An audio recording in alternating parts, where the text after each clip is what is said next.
తిరుపతిలోని శ్రీనివాసపురంలో నివాసం ఉండేటువంటి శ్రీదేవి అనే మహిళ ఆమె ఒంటరిగా ఉంటుంది. అయితే గతంలో ఆమె ఇంటి సమస్యలు ఏదైతే కుటుంబ సభ్యులు వాళ్ళ ఇంటి సమస్యల మీదుగా సచివాలయానికి వెళ్ళి మాకు సమస్య తీర్చాలంటూ కూడా వాళ్ళు గతంలో సచివాలయానికి వెళ్ళడం జరిగింది.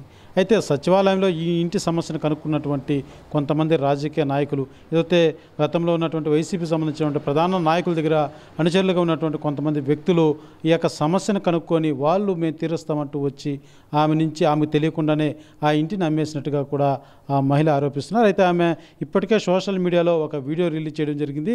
దాన్ని నారా లోకేష్ కూడా ట్వీట్ ద్వారా పోస్ట్ చేసినటువంటి పరిస్థితి. దాని మీద స్పందించినటువంటి నారా లోకేష్ కూడా ఏదైతే ఉన్నత అధికారులకు తెలియజేయడం జరిగింది. ఏదైతే ఆ మహిళకి న్యాయం చేయాలంటూ కూడా ఆదేశించడం జరిగింది. ఒక్కసారి మనతో ఆ మహిళ ఉన్నారు, అసలు ఏం జరిగింది, దీని మీద స్పందించినటువంటి నారా లోకేష్ కూడా ఎటువంటి స్పందన తర్వాత ఎటువంటి న్యాయం జరిగిందో ఒకసారి అడిగి తెలుసుకునేటువంటి ప్రయత్నం చేద్దాం.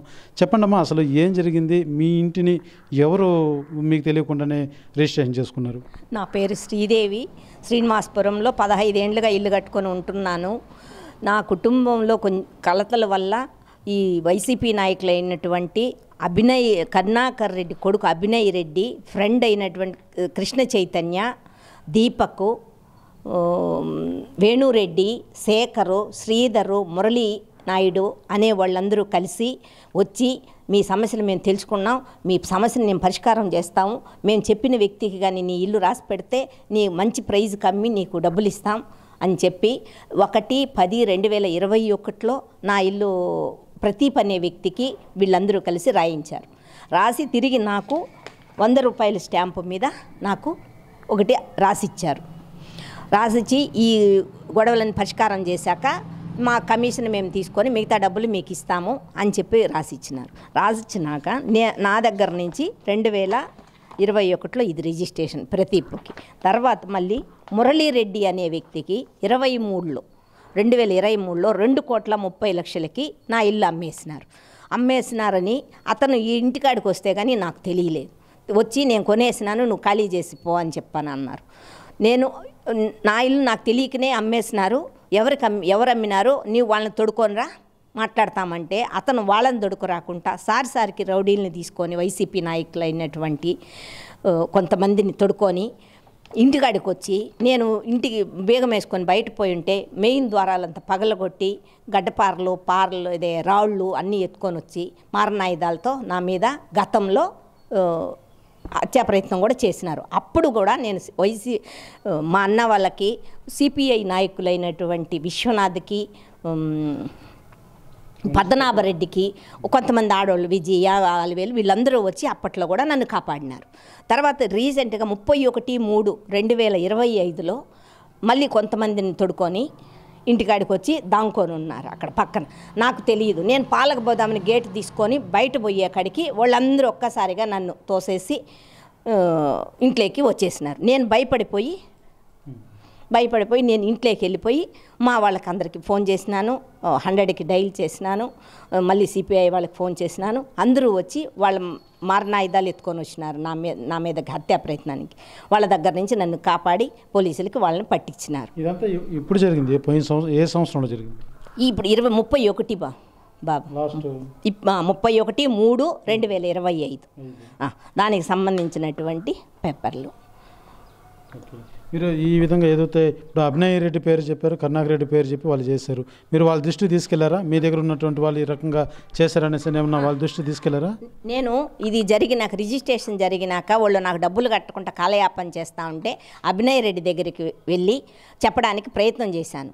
కానీ నాకు అవకాశం అయితే ఇవ్వలేదు, మాట్లాడే అవకాశం ఇవ్వలేదు. తర్వాత అలాగే కరుణాకర్ అన్న చెవికి కూడా వెయ్యాలనే ఉద్దేశంతో పిఏ అయినటువంటి వెంకటేష్ దగ్గరికి కూడా మా అన్నని తీసుకొని 4-5 సార్లు వెళ్ళి చెప్పడానికి ప్రయత్నం చేస్తే దానికి కానీ నాకు స్పందన రాలేదు. అయితే మీరు ఒక వీడియో పెట్టారు, నాకు న్యాయం చేయండి లేదంటే నేను చనిపోయే స్థితిలో ఉన్నానంటూ కూడా వీడియో పెట్టారు. నారా లోకేష్ గారికి మీరు ట్వీట్ ద్వారా కూడా పెట్టినటువంటి పరిస్థితి, దీని మీద స్పందించారు నారా లోకేష్? లోకేష్ బాబు గారు స్పందించారు, నాకు మంచిగా సపోర్ట్ చేస్తామన్నారు. నాకు చాలా ధైర్యం వచ్చింది. ఇప్పుడు తప్పకుండా బాబు నా సమస్యను పరిష్కారం చేస్తారని ఆశిస్తున్నాను. ఇప్పుడు ఎవరైనా అధికారులు ఎవరైనా వచ్చి మిమ్మల్ని కలిసారా? పోలీసులు కావచ్చు, మరి ఇంకెవరైనా సచివాలయం సిబ్బంది కావచ్చు, ఎవరైనా వచ్చారా? పోలీసు వాళ్ళు వచ్చిన సిఐ రామకృష్ణ, అందరు గోవింద్ సారు అందరూ వచ్చారు. నన్ను నిన్న కూడా స్టేషన్ కాడికి రమ్మని నాతో మాట్లాడినారు. మంత్రి గారు ట్వీట్ చేసినాక ఇదంతా అవును జరుగుతుంది. మీకు న్యాయం జరుగుతుంది. తప్పకుండా నాకు న్యాయం జరుగుతుంది, బాబు నాకు న్యాయం చేస్తాడనేసి నమ్ముకొని ఉన్నాను.